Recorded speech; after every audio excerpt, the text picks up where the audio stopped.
June 18 മത്തായിയുടെ വിശുദ്ധ സുവിശേഷത്തിൽ നിന്നുള്ള വായന. അധ്യായം 6, 1 മുതൽ 6 വരെയും 16 മുതൽ 18 വരെയുമുള്ള വാക്യങ്ങൾ.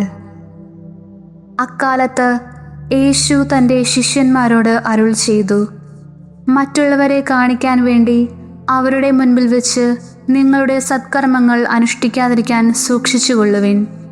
അല്ലെങ്കിൽ നിങ്ങളുടെ സ്വർഗസ്നായ പിതാവിങ്കൽ നിങ്ങൾക്ക് പ്രതിഫലമില്ല. മറ്റുള്ളവരിൽ നിന്ന് പ്രശംസ ലഭിക്കാൻ കപടനാട്യക്കാർ സിനഗോഗുകളിലും തെരുവീഥികളിലും ചെയ്യുന്നത് പോലെ നീ ഭിക്ഷ കൊടുക്കുമ്പോൾ നിന്റെ മുൻപിൽ കാഹളം മുഴക്കരുത്. സത്യമായി ഞാൻ നിങ്ങളോട് പറയുന്നു, അവർക്ക് പ്രതിഫലം ലഭിച്ചു കഴിഞ്ഞു. നീ ധർമ്മദാനം ചെയ്യുമ്പോൾ അത് രഹസ്യമാകേണ്ടതിന് നിന്റെ വലതുകൈ ചെയ്യുന്നത് ഇടതുകൈ അറിയാതിരിക്കട്ടെ. രഹസ്യങ്ങൾ അറിയുന്ന നിന്റെ പിതാവ് നിനക്ക് പ്രതിഫലം നൽകും. നിങ്ങൾ പ്രാർത്ഥിക്കുമ്പോൾ കപടനാട്യക്കാരെ പോലെ ആകരുത്. അവർ മറ്റുള്ളവരെ കാണിക്കാൻ വേണ്ടി സിനഗോഗുകളിലും തെരുവീഥികളുടെ കോണുകളിലും നിന്ന് പ്രാർത്ഥിക്കാനാണ് ഇഷ്ടപ്പെടുന്നത്.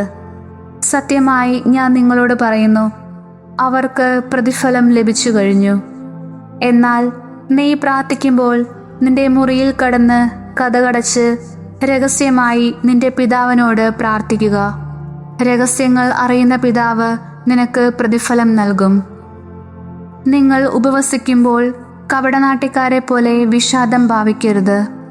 തങ്ങൾ ഉപവസിക്കുന്നുവെന്ന് അന്യരെ കാണിക്കാൻ വേണ്ടി അവർ മുഖം വികൃതമാക്കുന്നു.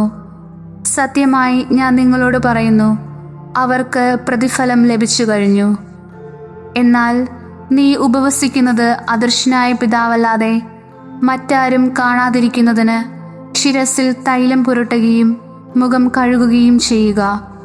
രഹസ്യങ്ങൾ അറിയുന്ന പിതാവ് നിനക്ക് പ്രതിഫലം നൽകും.